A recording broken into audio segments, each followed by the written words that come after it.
itu. Oke, before we start meeting today, let's pray together. Pray begin. Jadi sebelum kita memulai pembelajaran pada hari ini, kita berdoa terlebih dahulu ya adik-adik. Berdoa, dimulai.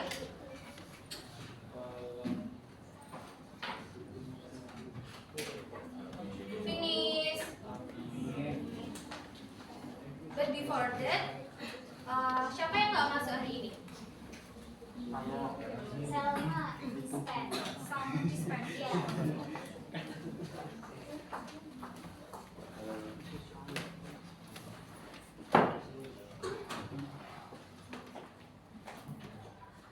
Okay. Today we will learn about historical context. You can open your book halaman 37. Dibuka bukunya halaman 37. Topiknya mengenai historical context. 37.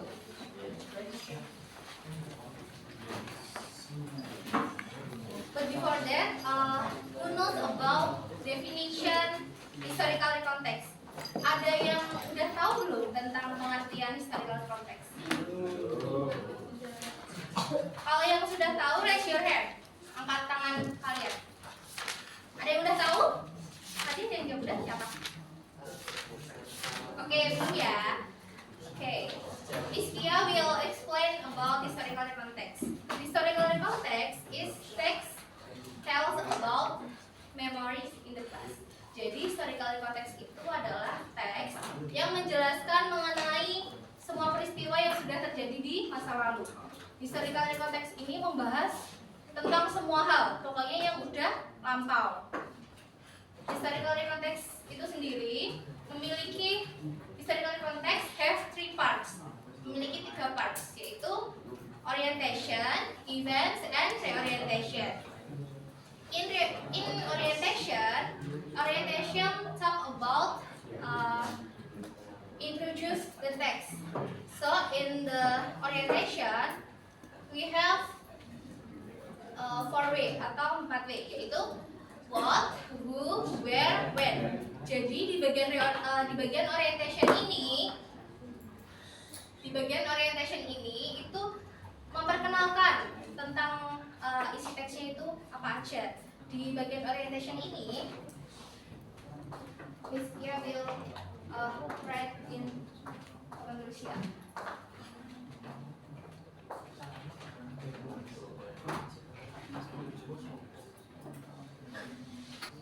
Okay, in orientation of the context, talk about okay, yaitu what, who, where, and when. Ada yang udah tahu kan pasti bahasa Indonesianya dari keempat ini? What itu bahasa Indonesianya apa? Apa? Who? Siapa? When? Gimana? When? Kapan? Okay, good job. Okay, second part in historical context is event.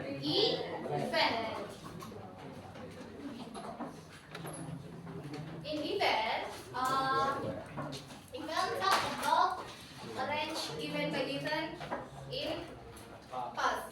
Jadi di event ini membahas mengenai rangkaian peristiwa yang sudah terjadi di masa lampau. Jadi ada step by step dari peristiwa-peristiwa atau event-event tersebut itu disusun dan masuknya ke event ini.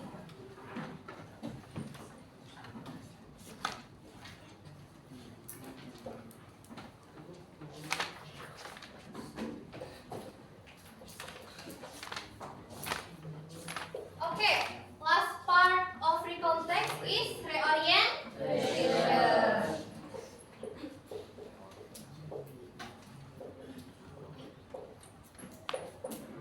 In reorientation talk about author comments and conclusion. Conclusion itu apa conclusion? Kesimpulan. Kalau author comment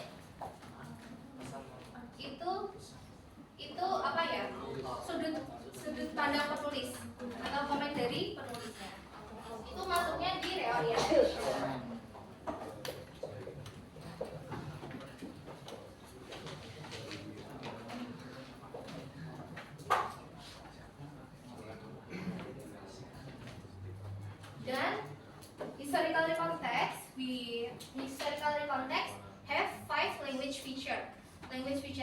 yaitu using simple past tense, using adverb, using action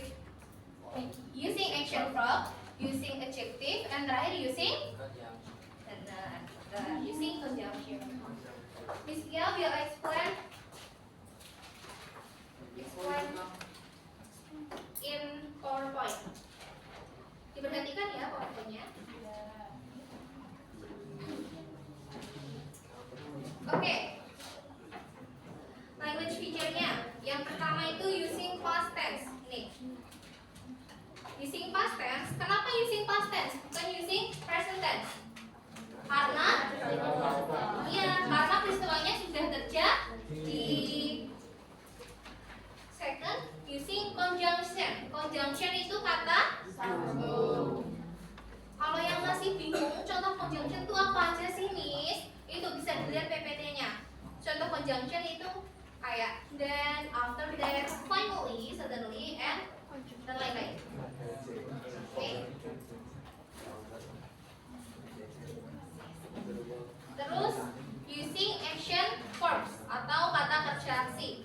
Kata kerja aksinya itu seperti for example protest, walk, defend, dan lain-lain. Using adjective atau kata sifat. For example big, small, important, kayak gitu ya. Plus using adverb. Adverb itu kata keterangan. For the example, carefully in Jakarta in 1945. Okay.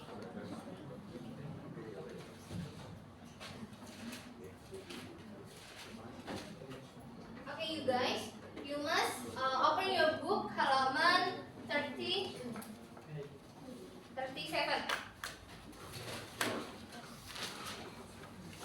In this section, Miss Kia will explain about simple past tense. Kalau ada yang masih bingung nih mengenai simple past tense, Miss Kia akan menjelaskan mengenai rumus dasarnya dulu ya.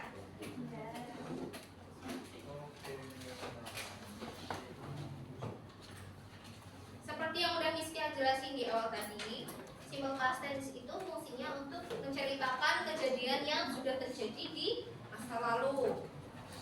Rumus dasar dari simple past tense itu sendiri yaitu untuk yang verbal itu subject plus verb 2 plus object. For the example, she went to school yesterday. Di sini W-nya itu pakai verb 2.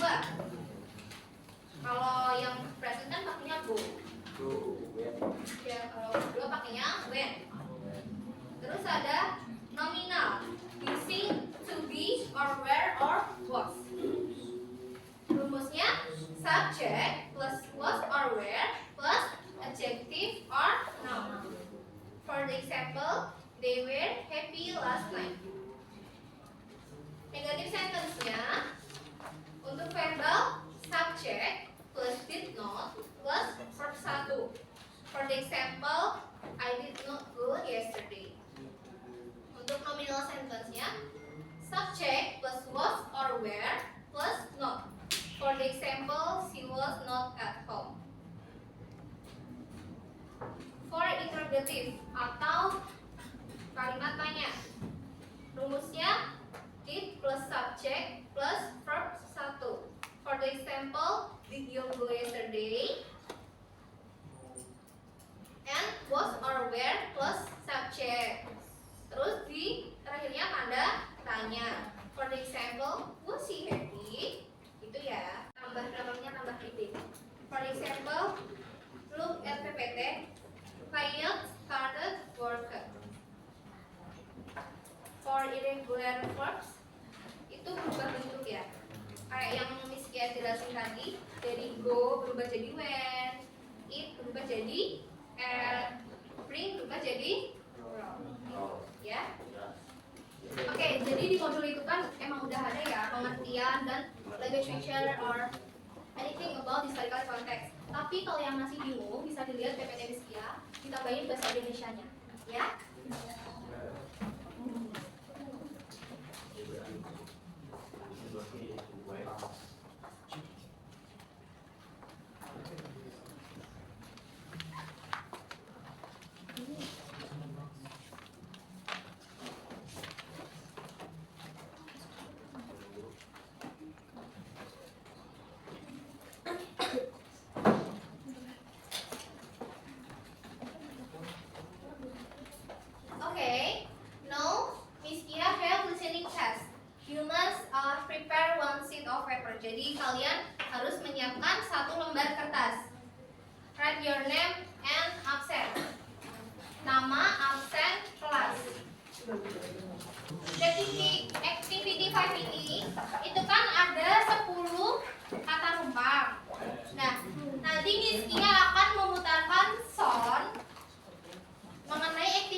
ada kata-kata rumpangnya.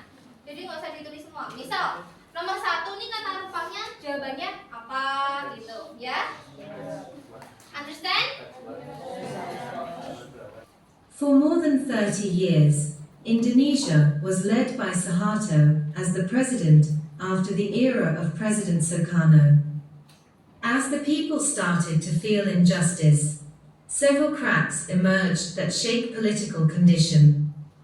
Political tensions in the capital city were worsened by the numerous riots occurred in several cities and violent ethnic clashes.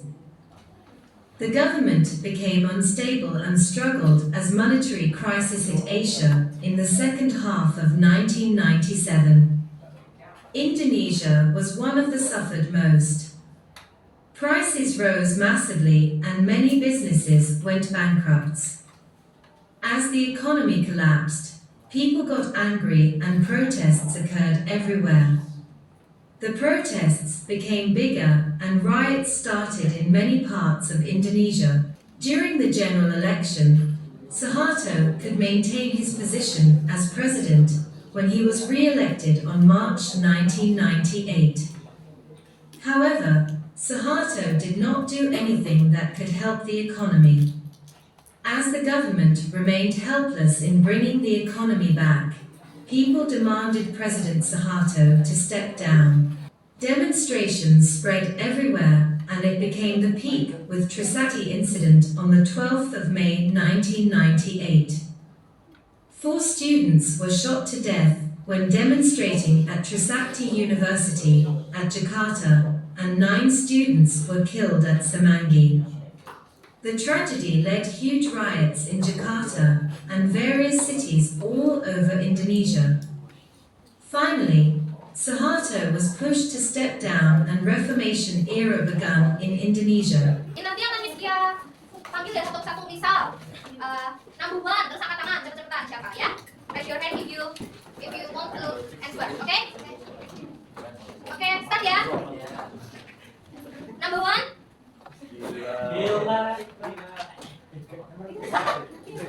Ditulis jawabannya terus nama tulis namanya.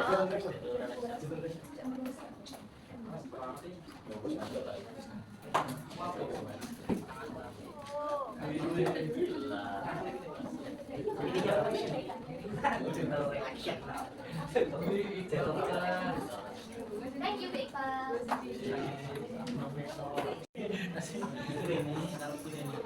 Listen to me. Silent please. Oke, student. Itu bisa dilanjutkan di rumah ya. And Miss Kia will give you some homework. Homeworknya yaitu you must make historical context. Jadi kalian harus membuat historical context. Singkat nggak apa-apa, tapi yang penting dibuat sendiri. Understand? Yes. So conclusion this lesson today ini ya. Jadi kalau kalian menulis historical context, jangan lupa wajib menggunakan simple past tense. Lalu harus menyusun ceritanya using 3 parts of historical context, yaitu orientation, events, and reorientation. Terus harus menggunakan kata penghubung biar ceritanya runtuh. Oke, jangan lupa gunain 4W tadi ya. Oke, finish student. Sorry if Miss Kia have mistake.